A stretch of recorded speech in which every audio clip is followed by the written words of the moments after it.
Hi good afternoon. CNBC आवाज Motilal Oswal studios में आप सबका स्वागत है। भाई चलिए सास बहू और सेंसेक्स की शुरुआत करी जाए और आज है गुरुवार।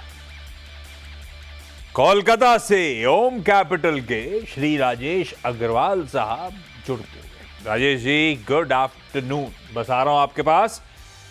क्वेरी सॉल्व करने के सिलसिले की शुरुआत करेंगे हम लोग। पहले सीएनबीसी आवाज की जो सास बहू और सेंसेक्स की टीम है उस तक पहुंचने के जो विकल्प हैं वो आपको आपकी स्क्रीन पे नजर आएंगे। एक व्हाट्सएप नंबर है, दूसरा ईमेल आईडी। नोट डाउन करिए, चिट्ठी लिखिए, मैसेज करिए। हमारी टीम्स आपसे जल्द कम्युनिकेट करेंगी। फिर किसी एक दिन राजेश अग्रवाल सर, नहीं तो ऐसे ही कोई दिग्गज देश का एक्सपर्ट आपकी क्वेरी सॉल्व कर रहा होगा। खैर मार्केट्स लेकर आइए। एट डेज लोज हैं, मामला ठंडा पड़े चले जा रहा है। जहां खुले थे गैप के साथ वही दिन के हाईज। कितना है वो दिख नहीं रहा मुझे। 980 मतलब कल की क्लोज से करीब करीब 250 पौने 300 पॉइंट का उछाल। उस समय 1% के शेड ऊपर हमने मार्केट की शुरुआत करी थी। अच्छी शुरुआत हुई थी।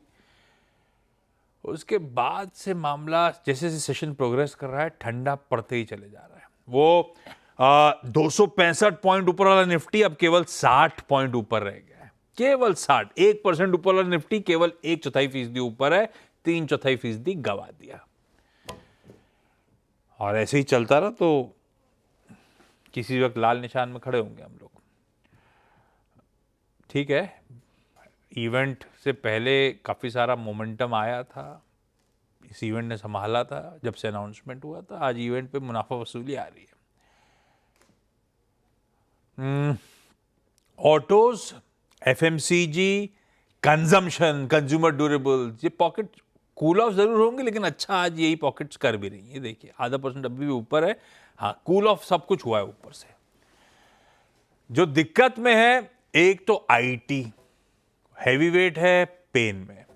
डिफेंस वगैरह दिक्कत में है, वो नील जीएसटी के चलते, लेकिन ठीक है वो अलग पॉकेट हो गई। उसका वेटेज इंडेक्स में तो नहीं है, आईटी का है। बैंक्स वापस कूल ऑफ हो रहे हैं। बैंक्स किसी भी वक्त फ्लैट लाइन के इर्द गिर्द आते हुए आपको नजर आएंगे।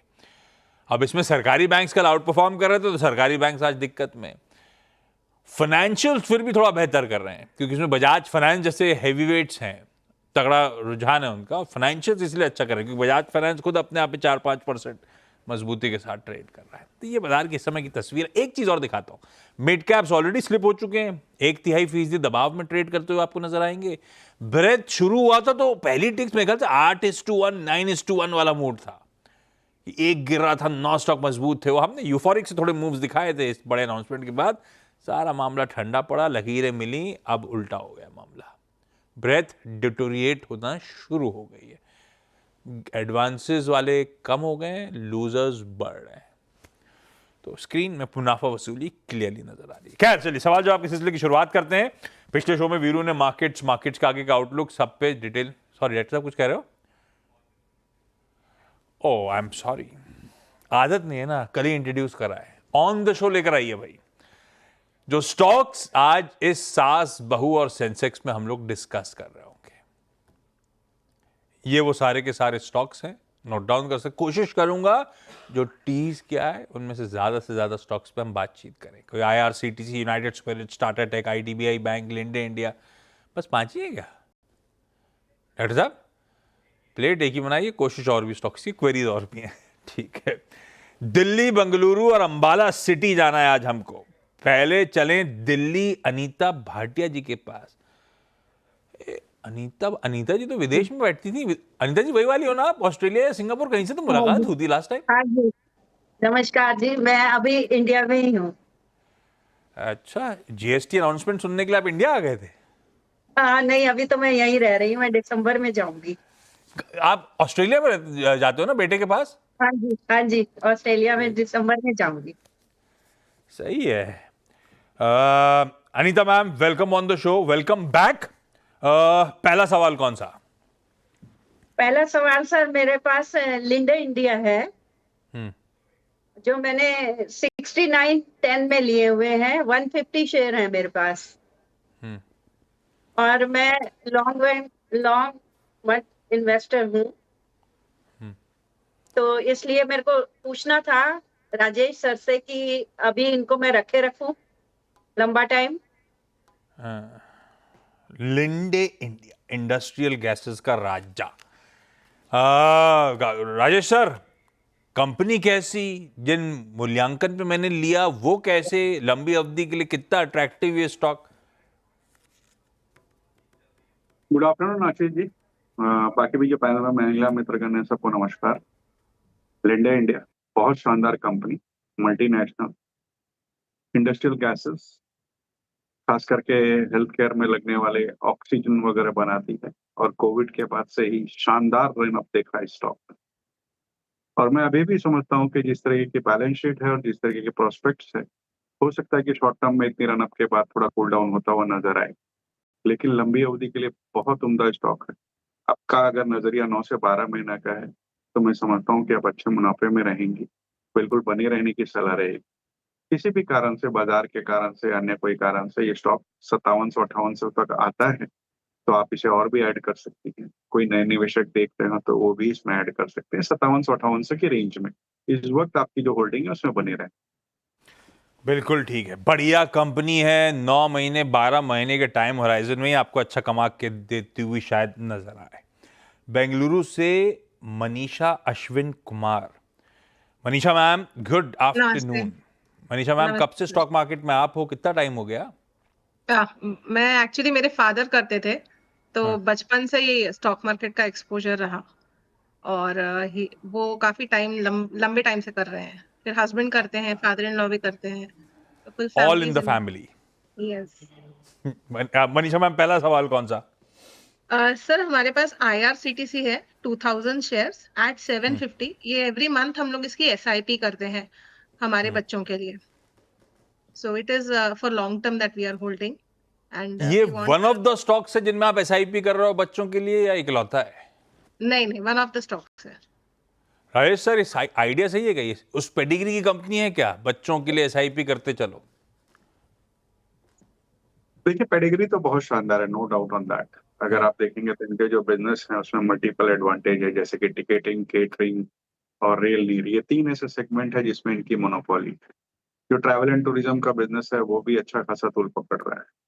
जो नई रेलवे कोचेज, नई रेलवे डेस्टिनेशन या नई रेलवे तेजस, वंदे भारत वगैरह लॉन्च हो रही है, उसका भी इनको फायदा है। जोमेटो के साथ करार किए हैं, फुल कोच बुकिंग कर रहे हैं, आउटसाइड केटरिंग की भी बातें कर रहे हैं, और डेट फ्री कंपनी।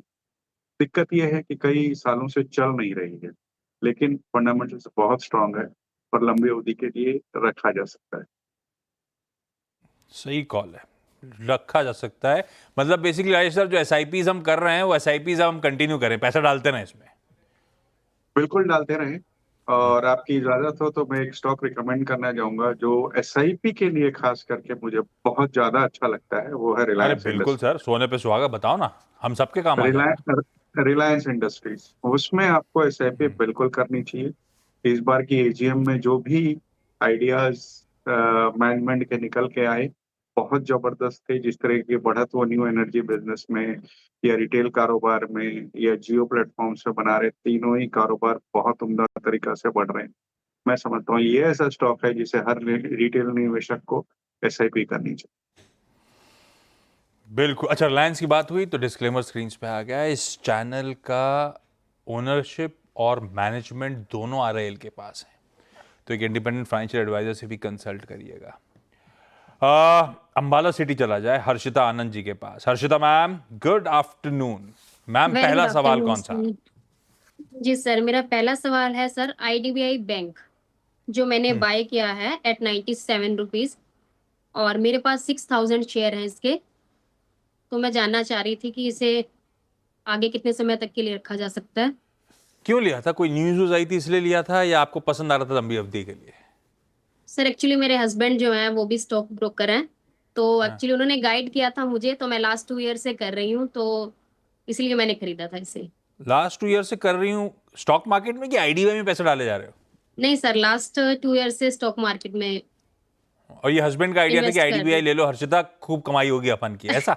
नहीं सर, उन्होंने ही बोला था एक्चुअली, और भी शेयर्स में हमने काफी मुनाफा जो है वो हाँ, हुआ है हमें, ठीक तो है। इसीलिए आईडीबीआई बैंक तो उन्होंने ही मतलब गाइड किया था, तो मैंने बाय किया इसीलिए। तो मेरे पास 6000 शेयर हैं उसके। तो हस्बैंड ने कह दिया तो ठीक है, अभी राजेश सर से कंफर्म करना है कि छोड़ दें? नहीं नहीं सर, कंफर्म करने के लिए ही ऐड हुई हूँ मैं, ज्वाइन किया मैंने। राजेश सर, हस्बैंड ने सही कहा क्या? लंबी अवधि के लिए आईडीबीआई बैंक अच्छा है क्या? अब ऐसा है सर कि हस्बैंड स्टॉक ब्रोकिंग में है और मैं अगेंस्ट में जाऊं तो मेरे से लड़ाई हो जाएगी। नहीं नहीं सर, आप सही गाइड कीजिए। तो एनीवेज, हाँ, आईडीबीआई बैंक के फंडामेंटल्स की अगर बात की जाए तो पहली तिमाही के नतीजे ठीक ठाक आए थे, 17% के आसपास बॉटम लाइन में बढ़त थी, एडवांसेस में बढ़त थी। दिक्कत ये है कि पिछले कई वर्षों से हम लगातार ये सुन रहे हैं कि इसमें डिसइन्वेस्टमेंट होगा। 95% के आसपास गवर्नमेंट होल्डिंग है, जिसमें 60.72 एलआईसी की इंक्लूडेड है। अब पिछले कुछ दिनों से ऐसी खबरें बहुत जोर पकड़ रही है कि शायद तीसरी तिमाही तक इन डिसइन्वेस्टमेंट की बातें थोड़ा सा आगे बढ़ जाए। फंडामेंटली आज के वैल्यूएशन में मैं समझता हूँ सब कुछ डिस्काउंटेड है, अनलेस एंड अनटिल की वो डिसइन्वेस्टमेंट वाली बात सही हो। ये होगी तो सही, अब अभी होगी 3 महीने में कि 6 महीने में, ये इस वक्त बोलना मुश्किल है। अगर आप लंबी अवधि के लिए सिर्फ उस डिसइन्वेस्टमेंट न्यूज पे बनी रहना चाहती हैं तो मैं समझता हूँ बनी रहना चाहिए आपको स्टॉक। इफ्स एंड बट्स लगाया आपने, आप बने रहते क्या? आप लेते आईडीबीआई बैंक को, अभी बोलते अगर राजेश सर आप आईडीबीआई बैंक खरीद लो लंबी अवधि के लिए, खरीदते या नहीं खरीदते, ये बताओ।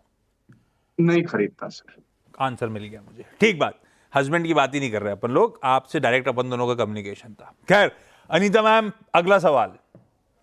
हाँ सर, मेरा अगला सवाल है, मेरे पास यूएसएल के हैं, यूनाइटेड स्पिरिट के 300 शेयर हैं।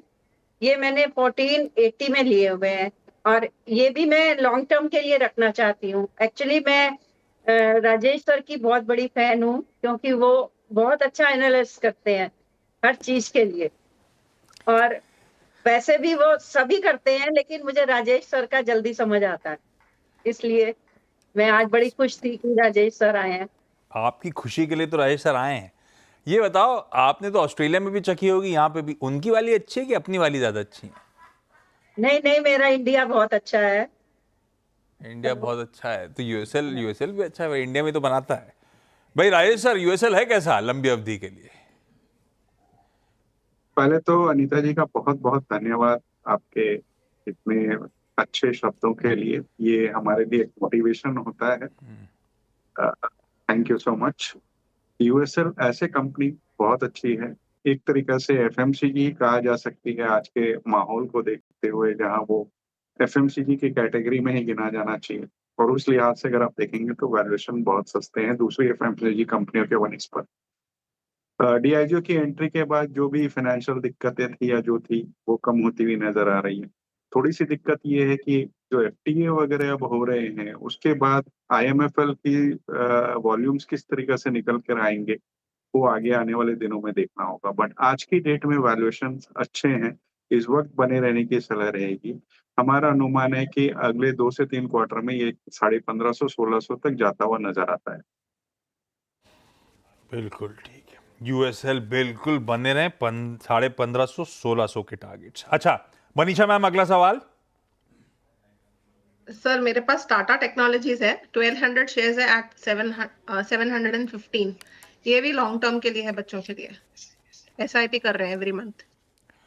हाँ, और ये एक और स्टॉक है, एक्चुअली उन्होंने लिस्ट में से निकाल दिया था, वो फ्लैश नहीं किया उन्होंने लिस्ट में, तो if you permit I can say one more. तो मैं आऊंगा, पहले सबके निपटा देता हूँ, समय रहा तो फिर लौट आऊंगा आपके पास।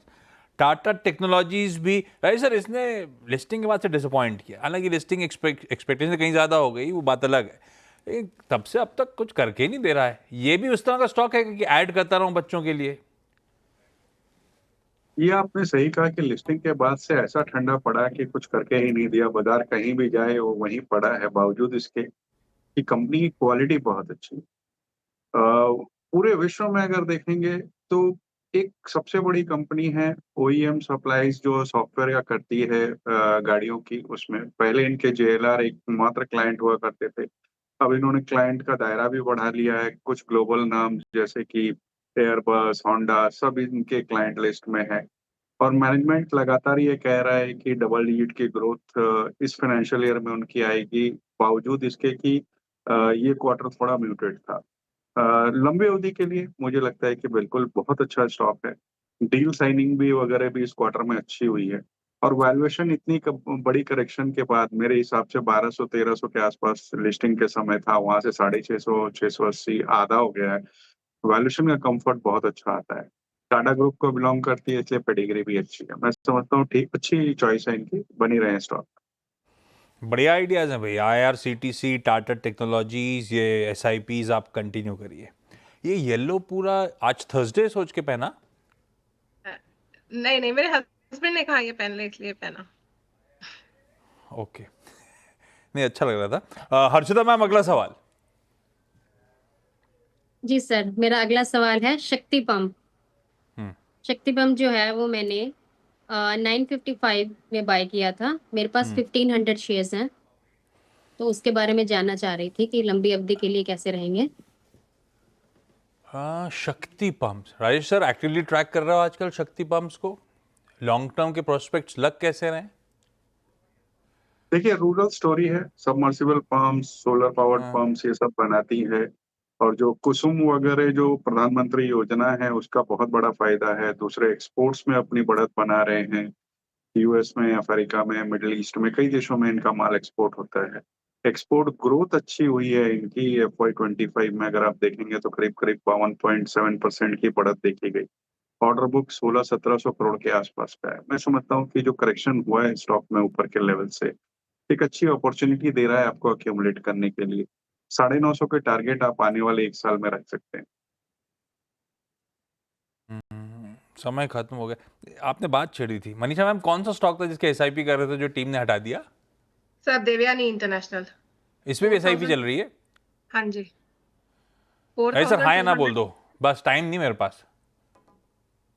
ये मेरे ख्याल से थोड़ा सा डाइसी केस है। यहाँ पे आपको SIP नहीं करनी चाहिए। यहाँ लमसम आप रख सकती हैं, 200 के आसपास आए मुनाफा वसूल कर लें, क्योंकि QSR स्पेस उतना अच्छा नहीं चल रहा है। हालांकि अभी जो GST की अनाउंसमेंट आई है कल, उससे थोड़ा सा बेनिफिट तो बिल्कुल होगा। परफेक्ट है भाई। लिंडे इंडिया होल्ड करो आप। 9 से 12 महीनों के टाइम होराइजन में अच्छा कमाई कर सकता है। IRCTC फंडामेंटली स्ट्रांग है। SIPs कंटिन्यू करने चाहिए। किसी कंपनी में फ्रेश SIP करना है तो राजेश सर को रिलायंस इंडस्ट्रीज पसंद आ रहा है। IDBI बैंक सब कुछ डिस्काउंटेड है, थोड़ा सा दूर रहने वाला स्टॉक ज़्यादा बेहतर है। यूनाइटेड स्पिरिट्स अच्छा है, 1550-1600 के टारगेट्स। टाटा टेक्नोलॉजीज अच्छा है। SIPs अगर कर रहे हो आप लोग तो कंटिन्यू कर सकते हो। और शक्ति पंप्स, और कौन सा एक और बात हुई थी, Devyani International. Devyani International SIP वाला स्टॉक नहीं है, रखा हुआ है लमसम अमाउंट, तो 200 के आसपास प्रॉफिट बुक कर लेना चाहिए। Anita ma'am, Manisha ma'am, Harshita ji, thank you so much आप सबका जुड़ने के लिए। राजेश सर आप बने रहो, ब्रेक के उस पार आपसे आज का SBS स्टॉक पिक लेंगे।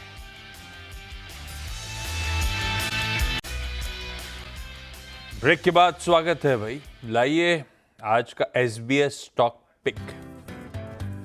राजेश सर, आज का सबसे प्रिफर्ड स्टॉक आइडिया कौन सा? एक SIP वाला तो आपने बता दिया, लमसम लगा के कमाई कहां हो सकती है?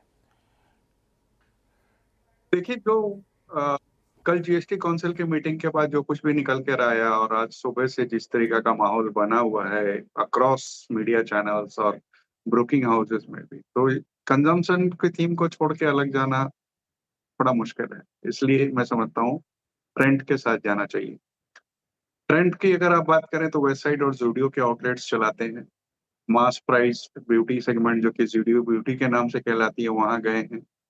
और जिस तरह की बढ़त अपैरल इंडस्ट्री में इनकी हो रही है वो इंडस्ट्री से बेटर हो रही है। कुछ नए फैशन फॉर्मेट्स का नए नेटवर्क के साथ लॉन्चिंग कर रहे हैं। लैब ग्रोन डायमंड्स में गए हैं। मैनेजमेंट में सीधे सीधे कहा है कि FY26 में 250 नए स्टोर जोड़ेंगे और टारगेट उनका 25 से 30% की ग्रोथ का है FY26 में। स्टार बाजार, जो कि मेरे हिसाब से जिस तरह की फूड इंडस्ट्री में बढ़त हो रही है और जो GST वगैरह की बातें हुई उन सबको देखते हुए मुझे ख्याल से वहां बहुत अच्छी बढ़त हो सकती है। यहाँ पे हमारी खरीदारी की सलाह है। ट्रेंड के साथ इनफैक्ट जा रहे दोनों हैं और वो तरीके से स्टॉक है ट्रेंड। हाँ, इनफैक्ट दोनों तरीके से, चाहे लमसम हो चाहे SIP। इधर वेज पसंद आ रहा है। Trend limited. Rajesh sir thank you so much. Ajay, परम सुंदरी देखी नहीं देखी? जी नहीं, मैंने नहीं देखी परम सुंदरी। पता नहीं क्यों मुझे वो, मैं ये वार 2 देखने गया था, तो उसे देख के मुझे वो चेन्नई एक्सप्रेस वाली फीलिंग आ रही थी। हाँ, ये एकदम है वैसी तगड़ा फीलिंग film। नहीं, मैंने तो देख ली। मैं छुट्टी पे था तो फ्राइडे को फर्स्ट डे 7 बजे का शो देख, पता है हॉल में सिर्फ 6 लोग थे, तो वही 6 लोग total, first day third show. पर मेरे ख्याल से इस मुंबई वजह- में गणेश उत्सव चल रहा है शायद, इसीलिए भी हॉल भी ठंड, मल्टीप्लेक्स भी खाली था, मॉल भी खाली था, शायद ये रीजन हो सकता है। लेकिन इस बार देखते हैं इसलिए मैंने पिकअप। सोचा अब OTT देख पे ही और निपटाया जाए। हाँ नहीं, वैसे सही कर रहा हूँ, देख ली तो कोई अफसोस नहीं है, पर जाने का कोई लॉजिक नहीं था, ऐसा समझ लीजिए। परम सुंदरी। ब्रेक ले रहा हूँ। Raj sir, thank you so much. Break के उस पार क्या, हमारी मुलाकात तो 1:27 पे होनी है। आज दो मैनेजमेंट्स होंगे। एक हिरनंदानी कंस्ट्रक्शंस के श्री निरंजन हिरनंदानी साहब, ये जो बड़े फैसले आए उसमें बड़ी कॉर्पोरेट वॉइस के तौर पे उनसे बातचीत करेंगे, GST 2.0 का उनका आंकलन। और दूसरा सेंचुरी प्लाईबोर्ड्स, इस कंपनी के एग्जीक्यूटिव डायरेक्टर साहब भी होंगे हमारे साथ शो में।